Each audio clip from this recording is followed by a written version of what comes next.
Hello and a very warm welcome to this special interaction. Now, elite sportsmen today, they cannot afford to take their diet lightly because we know the diet is directly connected to their performance on the pitch. And increasingly now, players want to maximize their potential, maximize their performance. And that's where someone who's here with me comes in to do just that. Thank you so much. I have with me Shweta Bhatia. She's a renowned dietitian, a registered dietitian, founder of Mind Your Fitness. And also, if you see her clients, she's got sports persons, cricketers are there. And there's one name that stands out, that is Suryakumar Yadav. She has been instrumental in transforming his fitness and has been part of that journey for Suryakumar Yadav. So Shweta, first of all, thank you so much for taking the time out. Thanks, Mia. Okay, let's get straight into it now. What were his concerns, Suryakumar Yadav's, when he came to you, and what was your approach in addressing those concerns? Because here is an elite cricketer who's come to you. It's not just somebody who's, going about his daily life, going to an office. You would have required a sort of specialist kind of an approach for him. So I think, whenever an athlete comes to you, their primary goal is, they say they want to get fitter. But fitter is very vague because we have to really, align them with the goals of sports nutrition. The first thing is, of course, we have athletes coming with high body fat percent. So we want to reduce that to a fitness zone, which is 12 to 15% is what they should be at. The second most important thing is, of course, that the diet should promote recovery, it should delay fatigue. They have back-to-back games, they have training sessions, they have to be alert and be focused. So the nutrition also plays a huge part in that. And lastly, they should not be hungry often, because if you keep eating during your games or you get hungry and you have low energy levels, then what happens is the meals cause a disturbance in the blood flow. So your blood is supposed to be in your muscles when you're in the game or during an activity.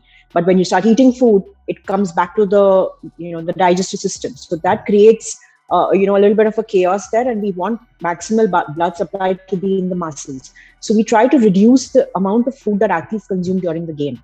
So these are a few things that I had to align him with, the ideas, which he should be focusing on, when he signs up. What goes into his meal? What does he eat in a day? Can you give us a breakdown? Largely, it was a low-carb diet, and it is a low-carb diet with optimal protein. He usually takes 3 main meals, so we do not recommend eating frequently. Eating every 2 to 3 hours is very unnatural for a human.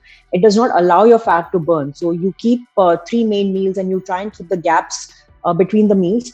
But your meal composition has to be such that you're able to sustain or endure to the next meal, right? Without being hungry and dropping on energy. So that's how the meal composition is planned. But largely, if you had to talk about, and the 3 main meals are, of course, breakfast, lunch, and dinner, then we have his intra-training supplementation and his post-workout nutrition that is thrown in between these 3 meals. Largely, I would say that his meal composition would be meat, eggs, dairy products, nuts, vegetables, and of course all the essential fats. So this is what makes up his meals usually. So what about bread? Everybody wants to know how much bread one needs to eat. Carbs is what people talk about in terms of percentage as well. What is it? Is it protein more, carbs less?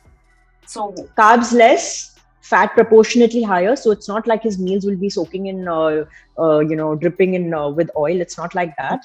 Like I said, when you lower the carbs, you increase the fat proportionately, because you can't keep carb and fat both low.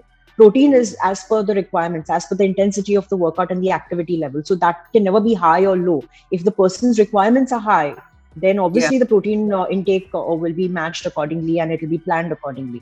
But when you keep the carbohydrates down, and of course bread is a carbohydrate, then we proportionately increase the fat. So I think people have this wrong notion about low carb, high fat diets that, you'll be putting loads of butter and ghee and oil in your food. It's not like that. What were the changes that he felt instantly? I'm sure he told you about them. What were the changes?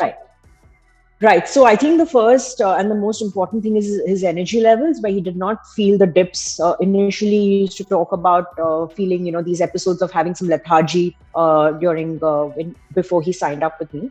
But I think the first thing that we took care of is the energy levels, where there is a stable, level throughout the day.